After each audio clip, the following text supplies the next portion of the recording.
esta imagen, ¿qué vamos a aprender acá? Nosotros, detective, señor, una concentración, la persona está con mioclonus, ¿ya? Pregabalina. Ah, ya. Debería inhibirse. Debe inhibirse, debería controlarse. Claro, pero en el caso de Víctor, al contrario, aumenta el mioclonus. ¿Por qué no? No es algo lógico. Exacto. Porque si tú le estás dando GABA, debería controlar.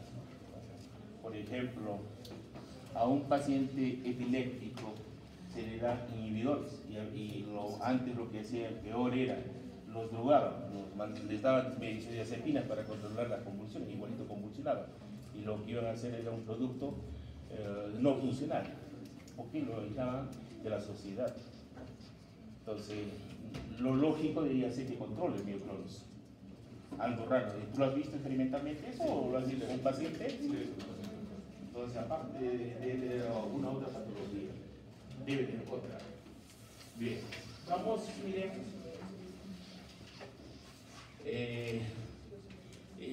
Justo lo que les iba a decir, a los pacientes epilépticos se les daba como incepina el famoso tegretol.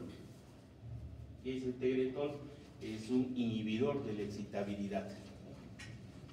Entonces, de tal manera que si hay un aumento de la excitabilidad, ¿qué hago? Disminuyo la excitabilidad con algún fármaco, ¿no? Pero bueno, miren, memoria-aprendizaje. Cuando hablamos del cerebro humano, hay un modelo del año 60 de McLean que nos decía lo siguiente, el PRI-1. Nos decía, el cerebro humano tiene 5% de un cerebro instintivo, un 10% emocional y un 85% racional. Y en ese momento el instintivo lo hablaban como el cerebro reptiliano. Y el cerebro reptiliano, ¿sí? ¿Un reptil? ¿Sí o no? Ahí imagínense más fácil, un sapo. ¿Un sapito lo han visto alguna vez que está enojado? No. ¿Un sapito se ríe?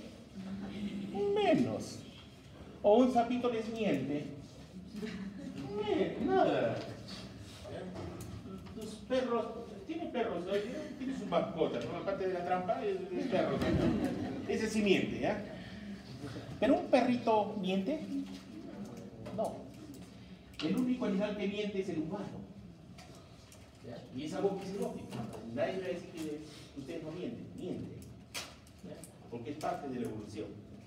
¿Ya? Entonces, el cerebro reptiliano es el tronco encefálico.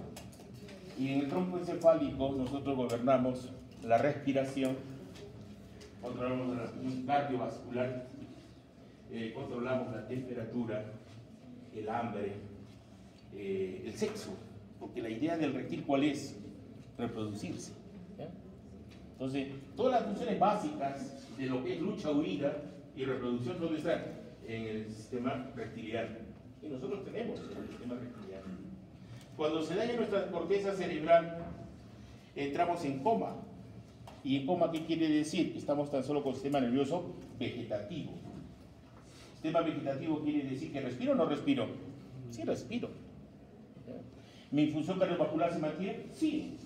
¿Por qué? Porque la función cardiovascular, yo tengo dos centros ahí, el cardioacelerador, el cardioinhibidor y el centro vasomotor. ¿Dónde está? En el tronco, en el bulbo raquídeo.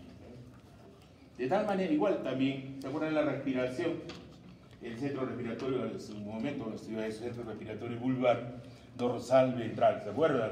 Y hay dos núcleos que nos controlan, que viene a ser el área neuróxica y el área neumotáxica, pero hay un marcapaso. ¿Se acuerdan? El Preboxinger, que se encuentra entre el ambiguo y el retroambiguo. Entonces, es subcortical también. Entonces, todo lo que es instintivo, supervivencia, lucha, huida, es subcortical. El cerebro reptiliano.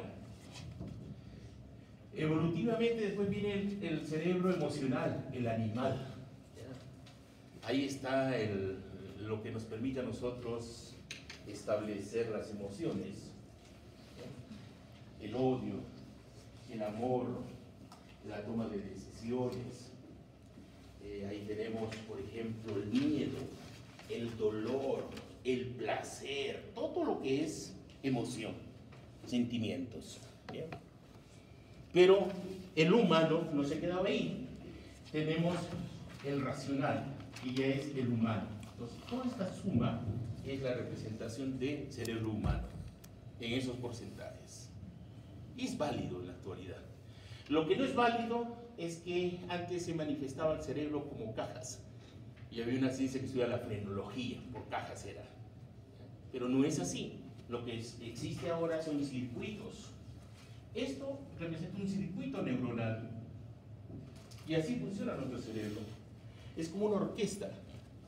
Por ejemplo, si yo les pongo aquí, ¿qué les pongo?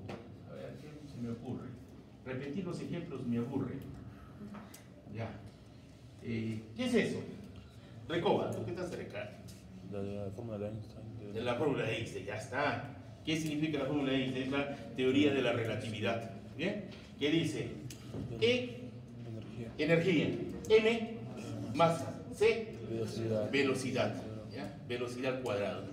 ¿No? Entonces, quiere decir que cuando la materia, la masa, tiene la velocidad de la luz al cuadrado, se convierte en energía. Eso significa. ¿Ya?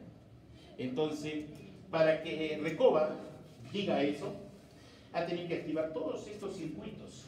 Todo. ¿Ya?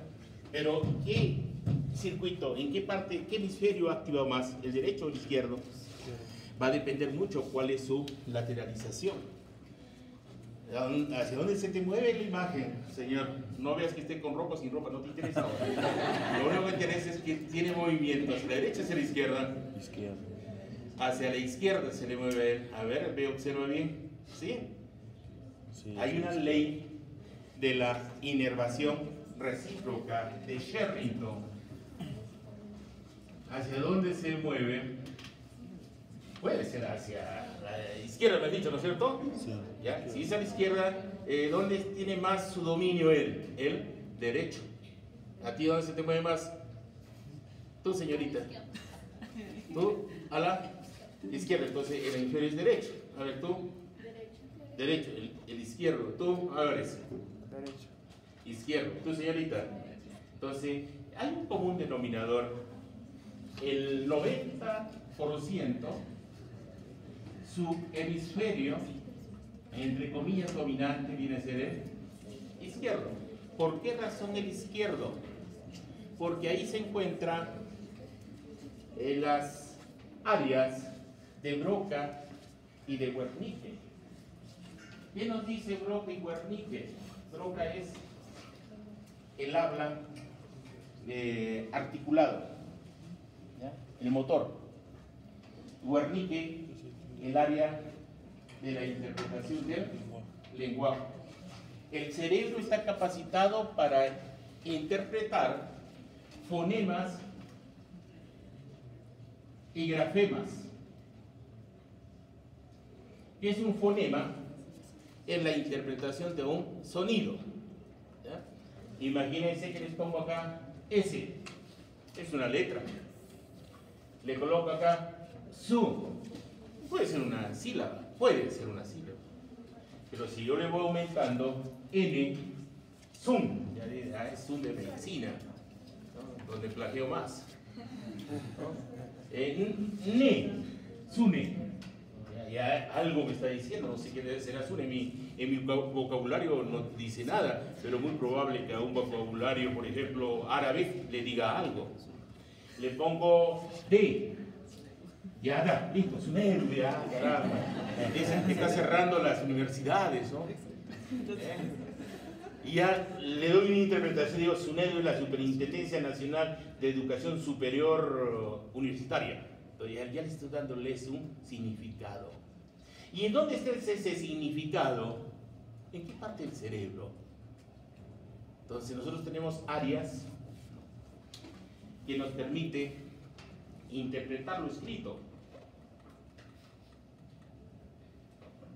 ¿Quién nos permite interpretar lo escrito?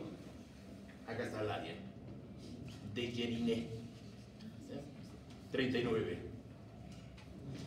¿Quién me permite interpretar lo que yo escucho, los fonemas? Porque no es necesario que yo les ponga las letras. Yo puedo decir, por ejemplo, ¿qué se me ocurre? Ya, casa, por decir, ya, casa.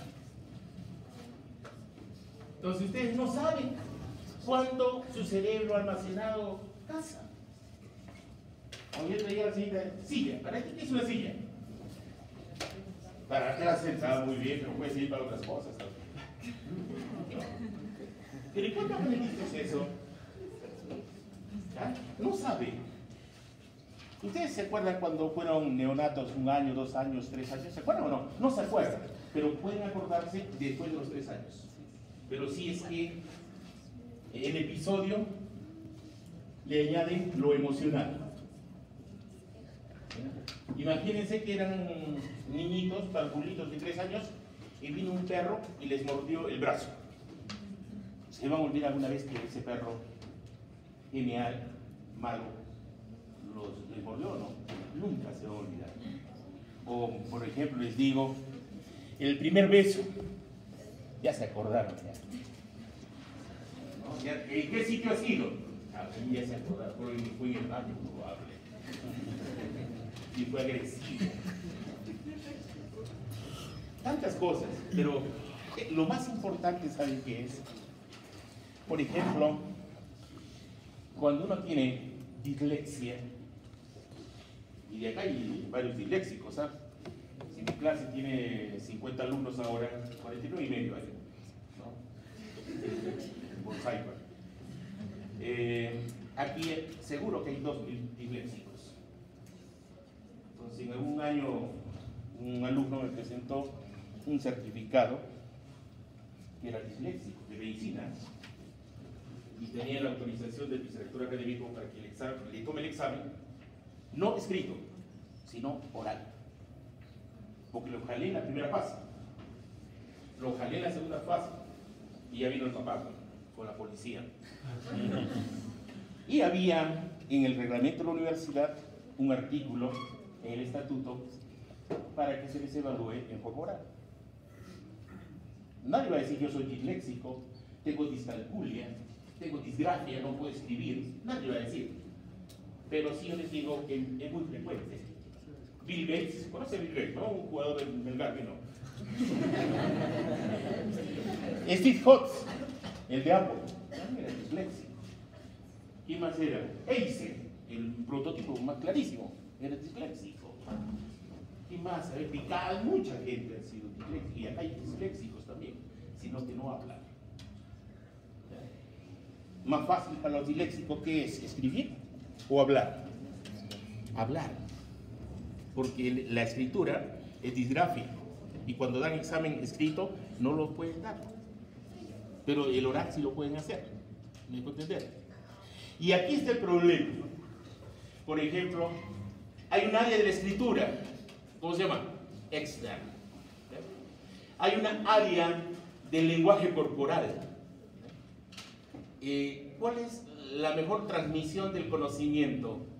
¿A través de lo que escucho o a través del lenguaje corpóreo? El corpóreo, 90% transmito. El cambio de entonación de las palabras, el cambio de la entonación de la voz, cambia la actitud del alumno. El mirarle a los ojos a los alumnos, yo no miro el zapato, porque no me interesa el zapato. Ustedes, las señoritas, miran el zapato porque es parte sexual, ¿no? ¿O no? Chile, dime tú. Porque se ríe, debe saber algo. Entonces, lo mejor para lo que es enseñanza-aprendizaje, ¿cuál es? Impacto visual. Mirarle a los ojos. Igual usted, cuando enamore, miren a los ojos. Van al mall y él se le va los ojos por otro lado, un cachetado, lo vuelve nuevamente a la línea, porque está entreteniéndose con otras cosas que no debe. Todo entra por la vista. De Iriné ya les expliqué, Broca Wernicke. Broca, yo cuando tengo afasia motora, ¿dónde está el daño? En Wernicke, o tengo problemas en Broca. en Broca. Afasia interpretativa, Wernicke. ¿Ya? ¿Y en dónde está Wernicke? 21-22, en el área temporal. El área frontal, 44-45, Broca. En cambio, Luria, Alexander Luria es un ruso que toda su vida estudió el lenguaje corporal. Y hay una clase de eso, pero en la tercera fase les voy a enseñar cómo reconocer las empatías y las antipatías, el rostro de la persona, la postura de la persona para poder reconocer con quién estoy al frente. Bonito es eso. Regresamos. Entonces, miren, ya no hay cajas, son circuitos neuronales. ¿Y qué son los circuitos neuronales? Son neuronas que se asocian a otras neuronas. Eso que viene a ser sinapsis. ¿Ya? Ahora, todo ingresa, ¿ya? Toda información ingresa por el hipocampo. Toda información. Cuando ingresa esa información se llama memoria de trabajo. Memoria de trabajo. O también se le llama memoria ejecutiva o memoria operativa, pero tiene sus limitaciones. De acuerdo a la ley de Miller, es de 5 a 9 códigos, promedio 7. ¿Ya? Habrá un ensayo, ¿ya?, en su mente, no es necesario escribirlo. Piensen en el número de su persona más cercana. Puede ser su trampa, puede ser su entrante, su saliente, o su hermano, o su papá. Es un número. 9 dígitos. Ya lo tienen. Ahora, léanlo sin hablar de derecha a izquierda. Lo normal es que se lea de izquierda a derecha. A ver, hágalo mentalmente. Ahora, réstenle un número de derecha a izquierda. Si era 9 va a ser 8, si es 5 va a ser 4. A ver, hágalo. Ya colapsaron. Porque el cerebro humano no está capacitado para almacenar más dígitos que de 5 a 9, 7 tan solo a memoria operativa. Para que yo pueda almacenar más, ¿qué tengo que hacer? Codificarlo, consolidarlo y hacer una huella anémica. Llevarlo a largo plazo. Si no, por gusto es. ¿Se acuerdan de la reverberancia cómo era? Hago este circuito, y puedo irme al río Chili y no aprendo nada. ¿Qué tengo que hacer? Regresar aquí. ¿Cómo se llama eso? Reverberancia. Circuitos reverberantes. Y es la única manera para poder aprender a largo plazo. No hay otra forma. Tengo que repetirlo. Tengo que analizarlo, tengo que sintetizarlo. Si no, tan solo llevo a memoria a corto plazo y me voy a olvidar dentro de 3 o 5 segundos. ¿Estamos de acuerdo? Vamos. Ya vimos esto. Lo que les decía, todo lo que es memoria de trabajo entra por lo sensorial. ¿Ya? Todo entra por lo sensorial. Por ejemplo, cuando ustedes tengan su bebito y nazca, para que desarrolle su memoria tienen que abrazarlo. No deseo decir de fisiología, algo, no, nada, tan solo abrazarlo.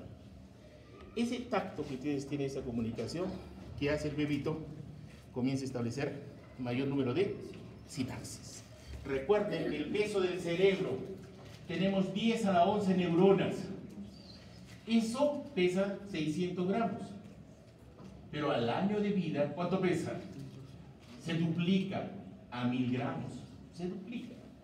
Pero con el mismo número de neuronas. ¿Qué varió entre un estado al otro? Sinapsis. Lo que hubo era la sinaptogénesis.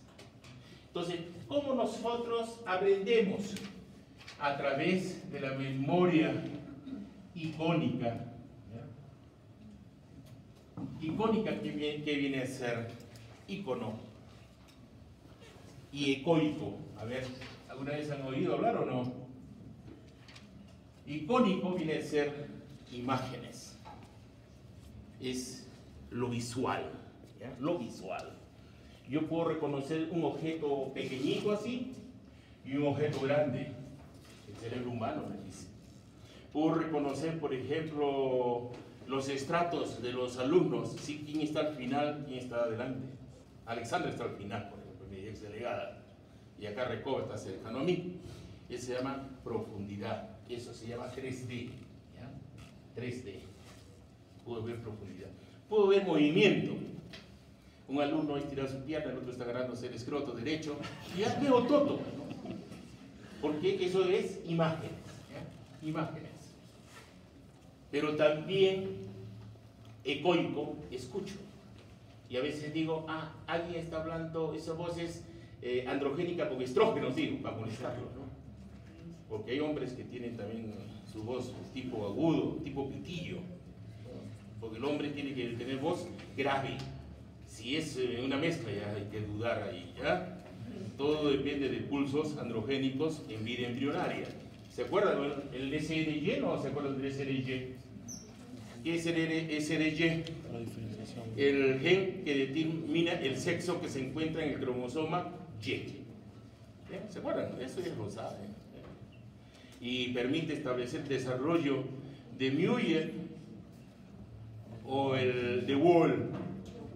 De Wall, porque Müller es para la mujer. Ya, eso, la fisiología tiene que darle reverberancia, recordar y hacer su pista, su autopista mental. Entonces, esto entra todo por los sensorios, pero fácilmente me lo voy a olvidar, y el olvido es necesario, ¿ya? El olvido es necesario. ¿Y cómo define felicidad? Felicidad, Carito. ¿Qué es felicidad para ti? Yo sé que eres feliz porque siempre andas sonriendo. Es un estado no sé si los domino. Es cuando se excreta. La felicidad es una manifestación de gozar una buena salud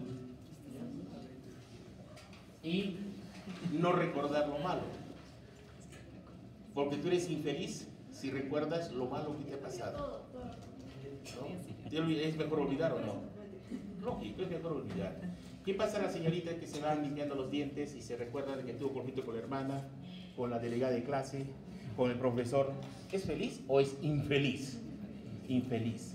Esa es persona que va a ser depresiva y ansiosa y se va a suicidar. Entonces, el cerebro se caracteriza por el olvido. Y hay cosas que debemos olvidar. Porque si procesamos odio, rencor, ¿qué va a hacer de nuestro cerebro? ¿Vamos a estar felices? Vamos a ser los más infelices del mundo. ¿Estamos de acuerdo? Bien. Ahora, ¿esto llega a dónde? A memoria a corto plazo. Hipocampo. Todo entra por aquí, por el hipocampo. ¿Y qué hace el hipocampo?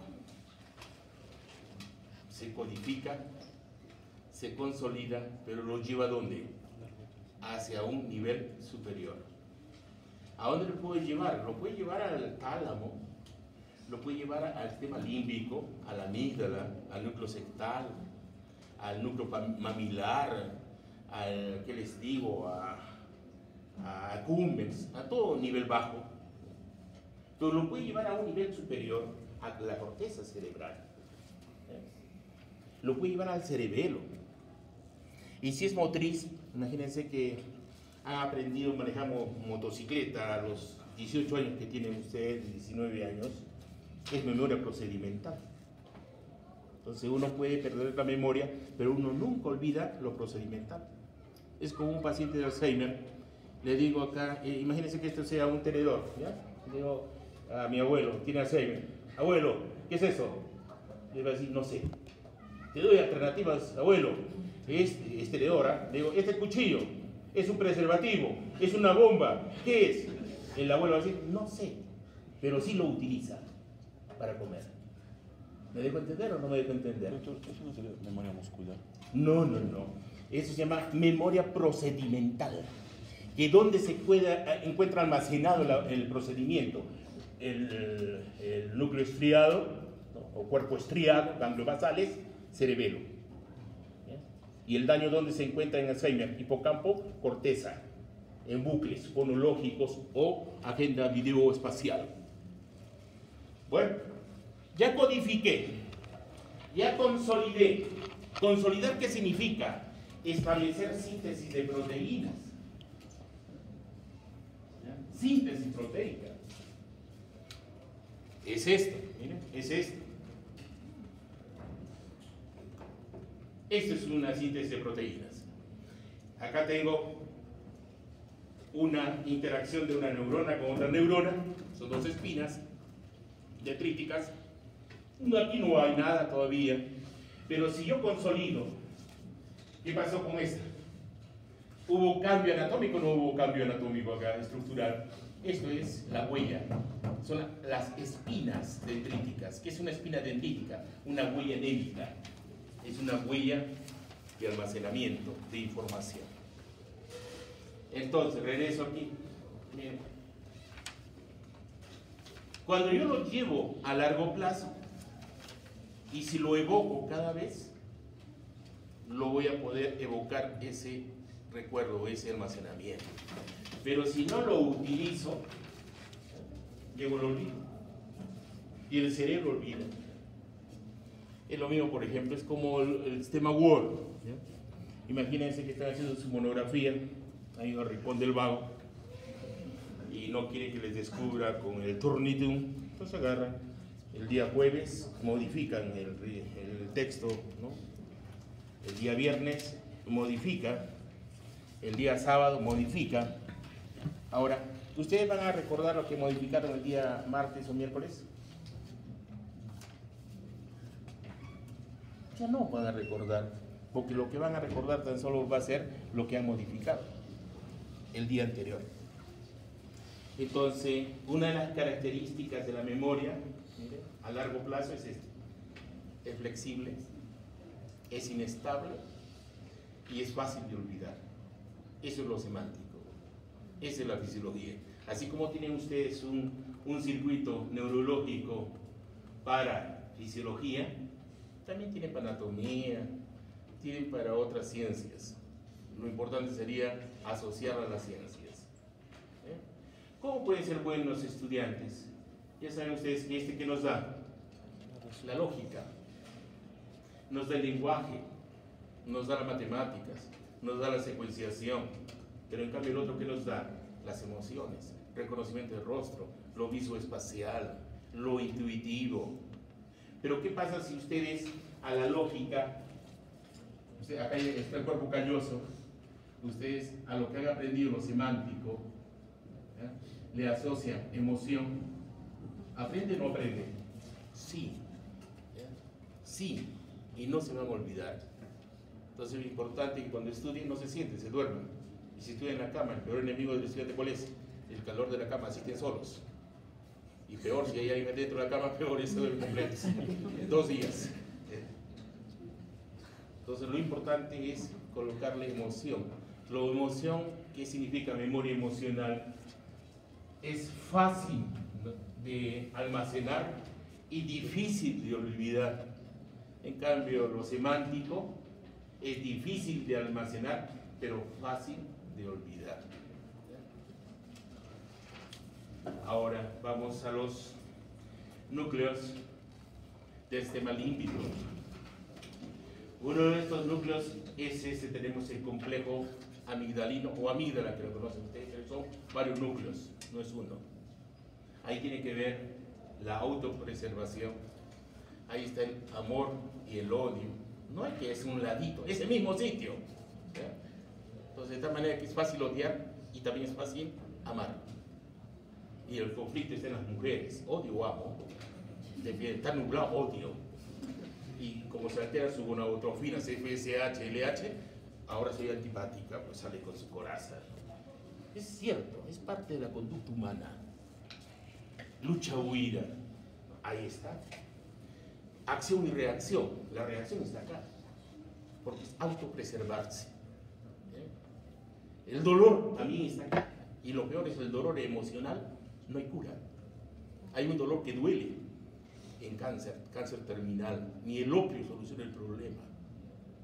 la alternativa, bueno, es el tetrahidrocannabinol. Entonces, después de eso ya no es más. Pero un dolor emocional, ¿hay cura? No hay cura, porque el mismo sitio odio y amo. ¿Dónde tengo placer, orgasmo? Área sectal, sistema límbico. Por eso es que el sistema límbico lo llevaba el centro neofornicatum, le llamaron primero. Broca decía, la fornicación está ahí, ¿ya? Año 1848. La toma de, esto es importante. Ustedes que ya están 18, 19, 20 años, ya no están en términos de adolescencia, y tienen que saber que la toma de decisiones es automática, pero también tiene que ver mucho con el área prefrontal. Normalmente la toma de decisiones lo hacemos en forma automática, pero tenemos la convicción que podemos manejar nuestra decisión. Siempre hay un Pepe al grillo, que yo lo llamo el amigo, el mal amigo o la mala amiga, que dice, tenemos que estudiar. No, mejor no vamos al cine, al mall, ya vemos cueros, encontramos algo quizás mejor por ahí que estudiar. Entonces, uno tiene que tener la convicción. Hay momentos de diversión y hay momentos de distracción, pero también hay momentos de estudio. Por algo se matricula y está pagando. Entonces, esto les voy a preguntar, la toma de decisiones, ¿dónde está? En la avénula. Eso lo tenemos que tenerlo bien desarrollado. Lo que viene a ser formar recuerdos, hipocampo, todo empieza con la memoria operativa o de trabajo. El problema es que nuestra capacidad es limitada. Si yo les doy mucha información, lógico, les voy a colapsar. De tal manera que tengo que darles entre texto y texto, memoria semántica, y les meto un chiste para que se distraigan y ¡bum!, regresen. Porque si les meto todo árido, no me van a entender nada. Memoria aprendizaje, si bien es cierto, tiene que ver un circuito, un tracto acá, mamilo-talámico, pero han visto que el núcleo mamilar del sistema límbico tiene que ver con memoria aprendizaje. Las adicciones accumbens, el tálamo, el que ha revisado exámenes, por ejemplo, les preguntaba el año pasado, área del cerebro que establece la personalidad. ¿Cuál era? El tálamo. ¿Ya? Todos los relevos se dan a través del tálamo. Si tenemos un tálamo desarrollado, todo es el que va a ordenar a la corteza, al sistema límbico, al tallo cerebral, al cerebelo. Entonces, el tálamo depende mucho de la personalidad del individuo. Hay una sola función que no cumple el tálamo. ¿Cuál es? La función olfatoria. Es la única que nos llega a través del tálamo, sino todas se relevan ahí. Esto es importante. ¿Se acuerdan de la ley de oro? Si nosotros tenemos un estímulo, ¿esto será un estímulo icónico o ecoico? Acá. Este gatito. ¿Ah? ¿Es icónico? Ecoico. Es icónico. He visto acá un gatito, me está mostrando sus caninos. ¿Se está riendo o me quieren morder? Es muy probable que me quiera atacar, ¿no es cierto? ¿Qué hace el humano cuando reacciona? Cuando reacciona, la reacción tiene que ver con el sistema que ustedes ya lo han estudiado, se llama HHA. ¿Se acuerdan o no? ¿Cuál era ese eje? Hipotálamo, hipófisis, adrenal. ¿Y qué liberó ahí? Cortisol. ¿Qué más liberó? Adrenalina. Ya no tengo el leoncito y sigo liberando más. ¿Qué pasa? Eso me va a provocar estrés. Y el estrés que me va a provocar ansiedad. El problema es este, de que frente a un estímulo reacciono muy rápido. Y el humano no debe reaccionar rápido. Hay una ley de oro. ¿Cuál es la ley de oro de la comunicación? Retroceder 5, 4, 3, 2, 1 y recién respondo. Quiere decir, me voy a la vía larga. ¿Ya? Todo se releva en el tálamo. Me voy a la vía larga. ¿A dónde me voy? Al área ejecutiva de mi cerebro. ¿Quién es mi área ejecutiva? El que me planea todo. El área prefrontal. Eso es lo que dignifica al humano, el desarrollo del área prefrontal. Si no, vean un simio, ¿cómo es su área prefrontal? ¿La tiene desarrollada o no? No tiene. Del arco superciliar viene el cerebro. En cambio, el hombre que tiene área prefrontal es el que ejecuta, es el que programa, es el que al final define la decisión. ¿Bien? Entonces, apliquen siempre esto. Actúen siempre con su corteza cerebral, con el ejecutivo, nunca con respuesta rápida hacia el tálamo, tronco encefálico, núcleo motor y hipotálamo. Eso nos va a llevar a error. Más conviene una acción que una reacción. Cuando alguien los agrede a ustedes, ¿qué hacen ustedes? Recoba, ¿qué haces? Frente a alguien que te patea, tú lo pateas, ¿no es cierto? Rapidísimo, automático, ¿no es cierto? Hay que pensar siempre, hay que ser pensante. Cuando te cases, mayor aún. Esta imagen que nos hace interpretar que el área prefrontal es el que nos define, es el que ejecuta todo, es el maestro del cerebro, es el que va a tomar la decisión. ¿Bien? Por ejemplo, si yo les digo 5 más 5, ¿cuánto es más 5 más 5? 10. ¿Dónde ha estado la interpretación que 5 más 5 es 10? ¿En el hipotálamo o en la corteza cerebral? ¿Ah? Primero, el estímulo ha sido en hipocampo. Pero para poder decir 10, he tenido que llevarlo ¿a dónde? A la corteza cerebral. ¿En qué parte de la corteza cerebral? ¿En qué área de la corteza cerebral? ¿Área frontal? ¿Parietal? ¿Occipital? Faltan datos. El área parietal temporal. Así como existe un núcleo, el área de Wernicke. ¿Qué nos da el área de Wernicke? Interpretación del lenguaje. El área de la interpretación ¿de qué? De los fonemas, de los sonidos. Pero yo también tengo alguien que me interpreta que 5 menos 5 es 0. Y no sé cuándo lo aprendí, pero en algún día lo aprendí. Y lo digo en automático. Porque está todo conectado a mi cerebro. Entonces, ¿dónde está el área de establecer un cálculo matemático de la suma, la resta, la división, la multiplicación? En el área parietal temporal. No hay una área definida, como decir el Uria, no. Es mucho más dispersa. ¿Ya? Entonces, para eso nos sirve esa imagen. Memoria procedimental. Allá está en el estriado y luego va a salir cerebelo. Por ejemplo, digo, ¿dónde está mi área auditiva? Digo, el área temporal. Área visual, es el área occipital. ¿No? Y hay 12 áreas ahí, porque no son 3. No hay la primaria, secundaria, son 12 áreas. Ya que en la visión van a ver. Nuestro cerebro humano es prodigioso. Podemos reconocer movimiento, podemos reconocer colores, podemos reconocer objetos grandes, chicos, podemos reconocer tantas cosas. ¿Nosotros somos más visuales que auditivos o somos más visuales que gustativos u olfatorios? ¿Qué somos más? Somos visuales. ¿Ya? En cambio, un animal más es, por ejemplo, un perro, por ejemplo, más es olfato. Pero nosotros hemos perdido esa capacidad. ¿Para qué? Para formar otros mecanismos, otras memorias. ¿Por qué hemos evolucionado? ¿Por qué área? ¿Por el hemisferio derecho o izquierdo? ¿Por qué creen ustedes? Piensen. ¿Por qué ha evolucionado el hombre? Por el derecho, dice la señorita. A ver, ¿el derecho tiene que ver con qué?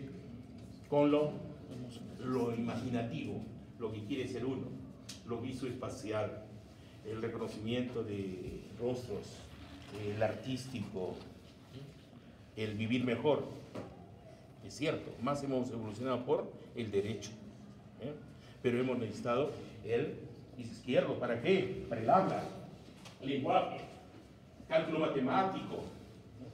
Entonces es necesario también, pero más hemos evolucionado por el lado derecho. El problema es cuando nosotros hacemos un CI, un coeficiente intelectual. ¿Qué medimos? ¿El derecho o el izquierdo? El izquierdo. ¿Nos dice todo o no nos dice todo? No nos dice todo, porque el otro hemisferio también es sumamente importante. Les hablo de este señor, este es Henry Molaison, que en el año 1957 tuvo un accidente automovilístico y lo conocen como el paciente HM. ¿Ya? Son códigos. Pero ¿cuál es lo importante de este señor? Que después del accidente automovilístico comenzó a convulsionar. Y en ese tiempo, años 60, estaba de moda las lobectomías. Entonces les extirparon, mira, acá está intacto el cerebro, pero les extirpó la parte de la corteza temporal medial bilateral. Entonces no tenía esta parte de la corteza y se volaron el hipocampo. A partir de ese momento este señor podía tener memoria anterógrada. Tenemos dos tipos de memoria respecto a tiempo y espacio: anterógrada, retrógrada. La anterógrada es de ahora para adelante y la retrógrada es de ahora hacia atrás. Por ejemplo, en el sistema instintivo cerebral, ¿hay futuro, hay pasado o tan solo hay presente? Pregúntele a un raquí, oye, ¿cómo fue tu día anterior? No sabe. ¿Saben por qué? Porque su cerebro es reptiliano. ¿Ya? O le va a decir, ¿qué pasa mañana, el día de tu cumpleaños? No tiene. No hay pasado ni futuro, es tan solo presente. Y el humano ya tiene esa capacidad. Entonces, un paciente con este le quitaron hipocampo, iba a perder la memoria anterior. No podía formar nuevos recuerdos, no podía. Pero sí mantenía lo retrógrado. Lo que pasó por ejemplo cuando era niña, o podía montar una bicicleta, o podía lavarse los dientes, podía hacerlo. ¿Por qué? Porque no era memoria semántica, era memoria procedimental. ¿Me dejo entender? Era el momento que él perdió su futuro porque no podía almacenar nuevos recuerdos. Eso es lo característico. Y al ver esto, en el hemisferio derecho tenemos una área en la región temporo-occipital.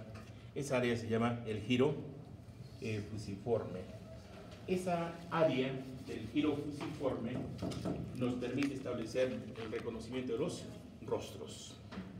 El humano tiene la capacidad de reconocer rostros. Voy a acordarme de Carito, que me preguntó algo. ¿Han visto que hay zurditos? Y hay varios zurdos acá. Los zurditos tienen un problema para reconocer rostros. ¿Por qué razón? Por una simple razón. La mano, su función motora, no es el lado derecho, sino es el izquierdo. Quien maneja la función motora es la inervación recíproca. Entonces, si yo manejo la derecha, quiere decir quien está mandando debe ser el hemisferio izquierdo motor. Y en los zurditos viene el problema. Recuerden que la visión, tengo dos campos, el nasal y el temporal. El nasal sí hay decusación. ¿Qué quiere decir decusación? Hay relevo neuronal en el quiasma óptico. En cambio, en el campo temporal, no. El campo temporal es ipsilateral. Y como yo tengo una función diferencial en el cruce de esos dos campos, o el ipsilateral, entonces su reconocimiento de los rostros en el zurdito es diferente. ¿Bien? Entonces, ¿quién mejor reconoce los rostros?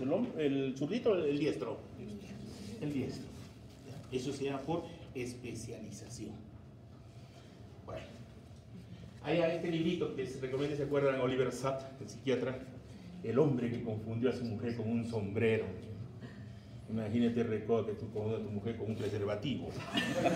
Sería una locura, ¿no? Tan solo reconocía que era la voz. ¿Dónde hubo el problema? Lesión acá.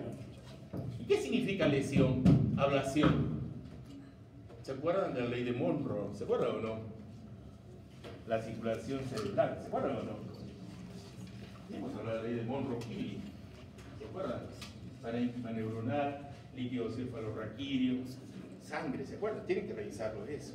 Entonces es fácil que cualquier golpe en el cerebro pueda producirse un hematoma.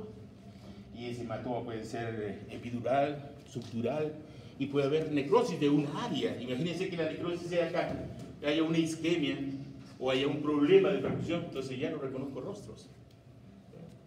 O puede ser, por ejemplo, en la de Wernicke, ya tengo afasia interpretativa. O si es en el bulbo olfatorio, tengo, ¿cómo se llama esto? Anosmia. Cuando no tengo reconocimiento del gusto, es ageusia, ¿no? O puedo tener ceguera, ¿no? Hay cieguitos de nacimiento, hay cieguitos que son cieguitos 8 o 10 años. ¿Cómo ven ellos? O cómo interpretan, cómo es el mundo externo. Es bonito eso. Ya es el cuento de la fase 3, ¿ya? Fase 3 es que llega, ¿no? Ya, esto ya lo vimos, ¿no? ¿Se acuerdan que hemos visto esto al inicio? Esta es la potenciación a largo plazo. ¿Qué significa potenciar a largo plazo? Lo que significa es lo siguiente. Para construir y almacenar una información, necesitamos establecer una potenciación. El neurotransmisor es el glutamato. Y el glutamato, como todo neurotransmisor, se encuentra en las vesículas sinápticas de la neurona del axón presináptico. ¿Bien? Este es vertido, ya ustedes saben que aquí necesito el SNARE, ¿se acuerdan? Imagínenselo, SNARE, la sinaptobrevina, la sinaptopamina y la sinaptoficina. Eso es en el cerebro normal. Tiene que llegar el calcio y activar a la sinaptocina, ¿se acuerdan? Y, o sinaxina, no es sinaptocina, es la sinaxina. Entonces se libera el neurotransmisor. Cuando el glutamato lo tengo acá, va a actuar sobre un receptor, el N-metildeaspartato. Pero acá falta algo en la imagen. Y aquí este N-metildeaspartato tiene magnesio. Está bloqueado. Está bloqueado. Pero cuando viene el glutamato, lo desplaza al magnesio. ¿Y quién ingresa? Calcio. Al botón postsináptico. Y hace dos acciones. El calcio se une a la calmodulina quinasa 2. Esta calmodulina quinasa 2 lo que hace dos acciones. Uno, inserta nuevos receptores de glutamato que son los ampakainatos, se llaman así, ampakainato. Y quiere decir que el glutamato puede actuar más, está potenciando. Pero hay un mecanismo más importante, activa la óxido nítrico sintasa. A partir de la arginina me da óxido nítrico. ¿Y el óxido nítrico qué hace? Potencia la liberación de más glutamato. Entonces tenemos lo que se llama potenciación. Y esa potenciación nos va a producir esto. Síntesis de proteínas, ¿para qué? Para la huella némica. Mientras nosotros consolidemos, se va a dar esto. Si no consolidamos, olvido. ¿Ya? Olvido. Ya les he dicho que para ser feliz, ¿qué uno debe ser? Buena salud y olvidar. Olvidar lo malo. Ahí, si no, pregúntele a su mamá, mamita, mamita, ¿alguna vez no has perdonado a mi papá? Nunca, le va a decir. Si no, no sería humana. Y ahí viene el problema. Que no va a ser feliz, se va a ser infeliz. Simple. Y ya les he dicho, para querer a alguien uno tiene que quererse uno mismo, si no estamos muertos. Si uno no se quiere y va a querer a otro, estamos jugando un mal partido, mejor no juego el partido, ¿no? Memoria sensorial. Entonces, miren, aquí hay una imagen bonita que seguramente la van a ver en la práctica, ahí en la guía práctica, siempre la coloco. Hay 4 puntitos acá. 1, 2, 3, 4. Vean estos 4 puntitos por 15 segundos. ¿Ya? Estos puntitos, ¿no ves? ¿Eres cieguita? 1, 2, 3, 4, 5. Si eres cieguita, sirve para el enamoramiento, ¿eh? Las casadas ciegas sirven, no hay problema de matrimonio. Ya, a ver, 15 segundos, ven esos 4 puntitos. ¿Estamos? Háganlo, es bonito este experimento. Y yo les voy a decir por qué se ve eso. Vean, enfoquen. Esos 4 puntitos. Son 15 a 20 segundos nada más.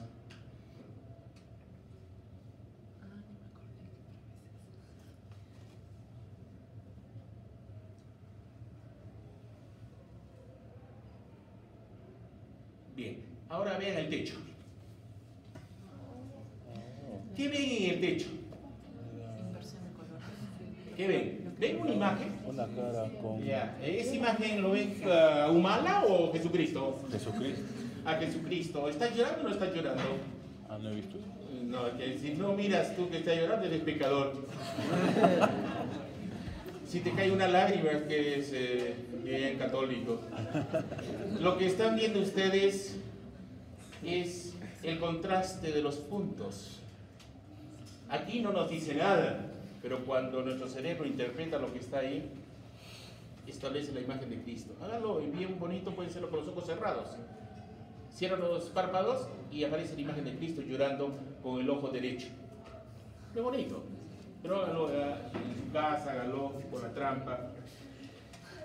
Hay los memoriones, ¿no? Los sabán, que le dicen los sabán, los memoriones, ¿no? Ellos tienen la memoria eidética, y la memoria eidética es la memoria fotográfica.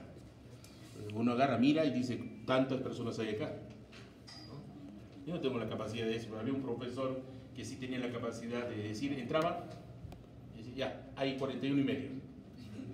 Y efectivamente eran 41 y medio. Sí. Y a mí me gustaba almacenar, ¿saben qué? Los apellidos y nombres de los alumnos, hasta que llegué un momento y dije, ¿para qué tan almaceno por gusto? Tengo que votar, hay que, como han visto los papeles de reciclaje, hay que eliminarla. Porque al final mi cerebro tiene que olvidar para almacenar nuevos eventos. Lo que tiene N capacidad viene a ser los rostros. Eso sí, siempre uno almacena rostros. Por ejemplo, los autistas tienen una discapacidad en cuanto a la interrelación social, comunicación. Ellos no ven un rostro, no saben si está de cólera, si está triste, o está melancólico, o está llorando. No tienen la capacidad. En cambio, el individuo humano sí sabe cuando uno está triste, está contento, ¿bien? Cuando está amargo, cuando tiene antipatía, etc. Por ejemplo, acá hay una imagen aquí, y el que tiene memoria, el memorio, dice cuántas hojas hay ahí, en 3 segundos. Ya llevo 32 años haciendo, ni sé cuántas hojas hay, porque no me interesa. ¿Ya? No me interesa. La memoria a corto plazo, por ejemplo, es limitativa, ese es el problema. Lo que sí tenemos capacidad, N es la de almacenamiento, la que consolido, la que dejo la huella anémica, la memoria a largo plazo. Entonces, mi ejecutivo central aquí, ¿quién es? El área prefrontal. Ese es el que manda. ¿Ya? Ese es el que manda. Pero tengo un bucle fonológico. ¿Quién es mi bucle fonológico? Wernicke. Wernicke, yo coloco una palabra, imagínense lápiz. Entonces ya no sé cuándo yo entendí que era lápiz. No me acuerdo si fue a los 4 o 5. A ver si yo les pregunto, ¿se acuerdan de los 2 años? No se acuerdan, pero sí se van a acordar de los 3 para adelante. El cerebro humano es así. Ahora, ¿dónde uno puede aprender nuevos idiomas? ¿Cuándo es mejor? A partir de los 3 años. 3 años, 6 años es la máxima capacidad. Hay una historia de una niñita que la tuvieron encerrada hasta los 13 años. Pudo almacenar memoria después de los 13 años y no conocía absolutamente nada. No pudo almacenar memoria semántica. Entonces es definitivamente importante que uno desarrolle su plasticidad neuronal hasta los 6 años, que es lo máximo. 13 años puedo aprender idiomas, puedo hacerlo, pero se me dificulta. 20 años, más difícil. Decano, imposible. Lógico, es así, es matemático, es eso. Depende de una agenda videoespacial. ¿Dónde está eso? En el área occipital. Entonces, cerca de Iriné, ahí tengo mi agenda, tengo mi memoria visual. Yo sé cómo es esta aula y sé cómo es la B14. Esa es mi agenda videoespacial. Sé en qué aula plagian los alumnos, en qué aula evito que plagien los alumnos. Y sé qué delegada estimula que plagien sus compañeros. Ya sé todo. Es manejo, ¿ya? Es manejo. Y tengo un relay episódico. ¿Qué es mi relay? ¿Qué es mi relay episódico? Mi relay episódico es hipocampo. Todo depende del hipocampo. Hipocampo es memoria a corto plazo ahí. Y que me lo lleva a largo plazo. Ya es corteza cerebral, consolidación de la memoria, huellas némicas. Ahora, memorias puedo tener, que pueden ser las implícitas y las explícitas. Las implícitas las tengo, pero no es necesario hablarlas para poder ejecutarlas. En cambio, las que yo necesito hablarlas o declararlas es la memoria episódica y la memoria semántica. La episódica es tiempo y espacio, un evento. Imagínense que hoy día se desmaya alguien, eso es algo episódico. Pero yo lo puedo volver semántico, digo, se desmayó porque murió el alumno Recoba. Ya eso ya es semántico, ¿no? Algo así, ¿no? Semántico es todo conocimiento, hechos. Hechos. ¿Dónde está esta memoria declarativa? En hipocampo, lóbulo temporal, corteza cerebral. Por ejemplo, aquí. ¿No? Digo, memoria semántica, ¿qué veo? Núcleos de Rafe, el que sabe, ya es serotonina. ¿Ya? Ahí están los cuerpos grises o sus somas y se irradian hacia el nivel de la médula, hacia el cerebelo, hacia el hipotálamo, el tálamo, corteza. Allá, digo, Rafe es serotonina. Aquí, por ejemplo, son juegos artificiales de Año Nuevo. No, ¿qué se llama eso? El problema del terrorismo de las Torres Gemelas. ¿No? Entonces, 11 de septiembre, un día martes, 8:46 con 32 segundos, eso es algo, estoy narrando, ¿no? ¿Qué torre fue la primera? La del norte. ¿Qué avión? American Airlines. ¿Ya? En todo se sabe, ¿no? Ese episodio. Pero ¿qué pasa si le doy tiempo y espacio? Digo, el 11 de septiembre de 2001 hubo tal cosa, un atentado terrorista y tal. Ya no es episódico, sino va a ser semántico. ¿Ya? Le estoy dándole tiempo y espacio. Regreso. Pero tengo la implícita, la no declarativa. Ahí tengo el priming, la imprimación. Ahí tengo la procedimental, la emocional, la habituación, la sensibilización. Me voy a quedar aquí en priming. Listo. Neocorteza. ¿Qué tengo acá? Una cartera. Una Gucci. ¿A quién le interesan más las carteras y los zapatos? A las mujeres. Al hombre, lo único que le interesa al hombre en lo primario es sexo, pelota, auto. Nada más. Ya cuando lleguemos en la fase 3, ahí les voy a hablar de eso. La conducta sexual. Un cerebro. Muy bonito. Bueno. ¿Han visto cuando eran niñitas ustedes? ¿Les gustaban los zapatos de estar con su mamá? Eso es imprimación. O les gustaba, no sabían para qué servía el lápiz labial, pero se colocaban por toda la cara. Eso se llama imprimación. El cuarto de una dama es como la que Noé. Tiene tantas cosas, pero no sabe para qué. Eso se llama el síndrome de la tenencia. ¿No? Me voy a quedar ahí porque es bonito. Después les voy a seguir contándoles.